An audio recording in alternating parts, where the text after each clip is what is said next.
so glad din po na sa kabila ng lahat, akala ko kasi noon ikinahihiya ko ng kuya ko, kaya hindi ako nagpapakita kung saan siya. Kasi sa pag-aakala ko kasi ng lahat, hindi sila maniniwala.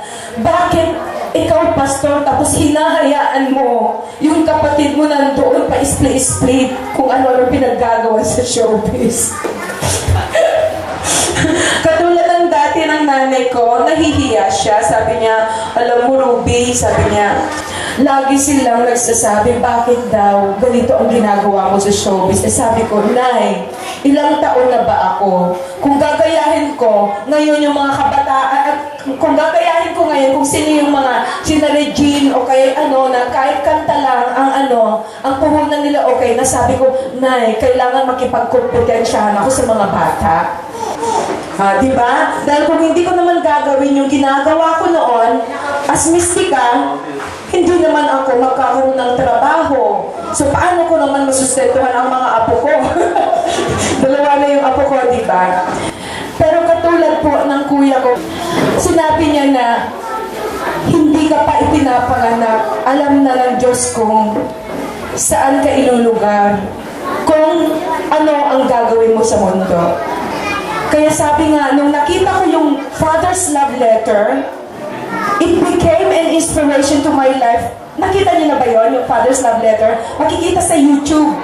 Magmula po nung nakita ko yun at na-watch ko at kung ano yung mga verses na nakalagay doon, yun na ang araw-araw kong tinitingnan para maging inspirasyon ko.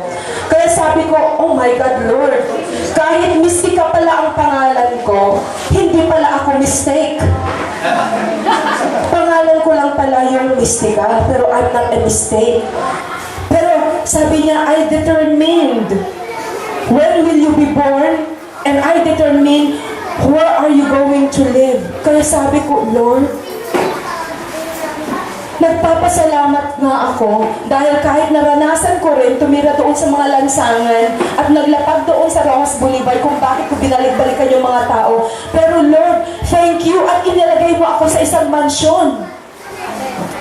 Dahil kagustuhan pala ng Lord yun, para naman ibigay na halimbawa na kahit ngayon, yung mga maliliit na kabataan na nandun ngayon at palaboy-laboy lang sa lansangan, pwede rin pala sila na balang araw, titira rin pala sa isang mansyon na katulad ko. At nagbibigay ngayon ng mensahe para sa mga bata. Mga bata, nakikita nyo yun? For God loves a cheerful giver. Alam niyo kung anong ibig sabihin nun? Ha? Alam niyo? O, anong ibig sabihin nun? Anong sabihin niyo? Ha? O, sige nga, sabihin mo. Anong ibig sabihin? Halika. Sabihin mo nga kung anong ibig sabihin nun. Halika, darling. Halika. Binayaan ka ng Diyos para magsalita. Halika, darling. Anong ibig sabihin nun? O, ikaw na lang. Ha? O, ikaw na lang, darling, sabihin mo. For God loves a cheerful giver. Sabihin mo sa Tagalog. Ha? Bibigyan ng Diyos kung sino yung marunong magbigay. Alam niyo kung bakit?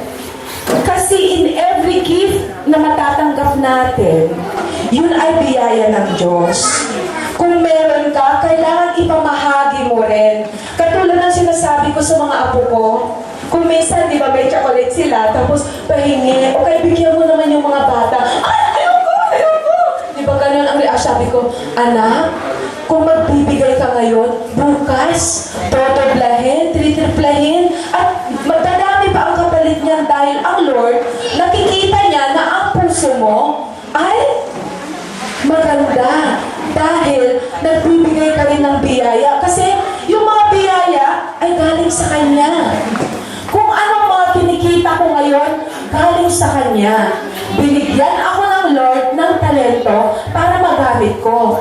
Kasi ang richness nandito at nandito. Marunong ka lang gumamit kung anong binayaya ng Diyos sa'yo. Kaya kung anuman paraan, kung ginamit ang aking talento sa pag-i-split o kaya kung ano-anong ginawa ko sa showbiz, yun din po ang paraan para magkaroon din po ako ng hanap buhay para maipamahagi rin po sa inyo. O palapakan naman natin ang Lord. Alam niyo po ba na ito na January 9. Ito yung pista ng Nazareno. Ha? Pista ng Nazareno. Ibig sabihin, hindi po ako nananampalataya sa Nazareno kasi iba, di ba, ang paniniwala ko. Pero bakit ko tatanggihan? Kasi sabi ng Diyos, kung ano ang biyayang darating sa iyo, tanggapin mo. Di ba? So, sabi ko, Lord, kung ito rin ang paraan para magkikita ako ulit, kasi may talent fee naman yun. Sabi ko, hindi ko naman iaalay yung kanta ko na yun sa Nazareno, kundi iaalay ko yun para sa lahat. At kung ano man yung pagsisilbahan ng kikitain ko at maipamahagi ko ulit, biyaya rin po yun. So, gumagawa po ang Lord ng paraan para kumita po ako, para meron din ako ulit maipamahagi sa inyo. Alam niyo po kung bakit, kung ano ang dahilan kung bakit ko rin po kinansel yung Singapore na free show ko dapat, Pastor.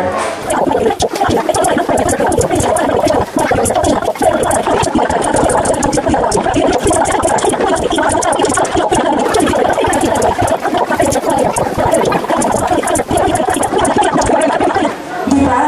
Katulad kanina, bumili ako kanina ng almost 16 na bag. Pero sabi ko, kailangan ko ba talaga ang 16 na bag?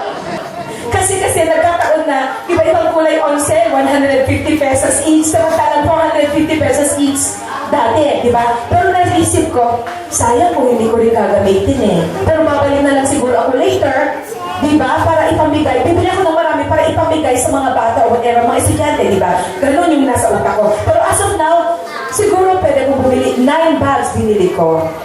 150 each. Ngayon, dahil nakita ko yung isang person napakaliit, pambata, I can give that to somebody else dito or whatever, di ba? Nakatuwaan ko lang, sabi ko, hey, can I just get this as a gift? Kasi ang sarap yung feeling na kahit pa pala total, bumili naman ako napakalaki, napakaraming bag, di ba? At kung pinagbigyan ako ng may-ari, nung siguro 50 pesos lang yun or whatever, napakaliit eh.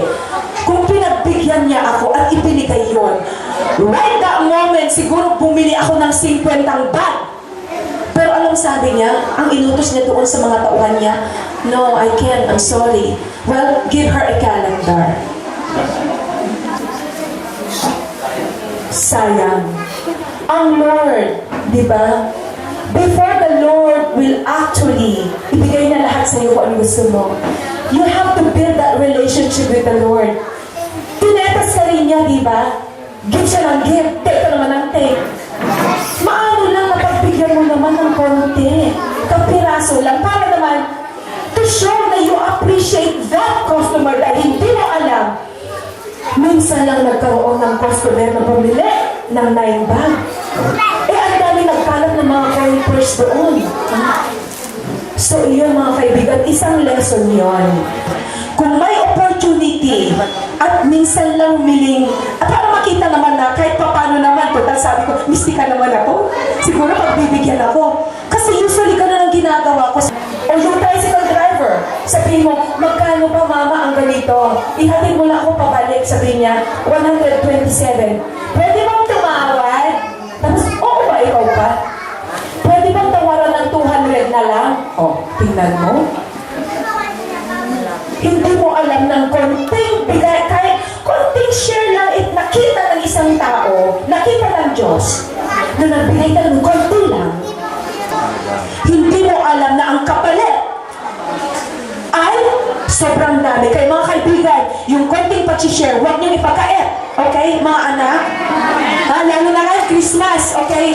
Huwag niyong ipagkait dahil hindi niyo alam na iyon, pag ipinakita niya sa Diyos yun, at nakita niya na ang puso mo ay mapagbigay pala, bibiyayaan ka ng hindi lang doble, mas marami pa. Okay? Amen? Alright. Merry Christmas.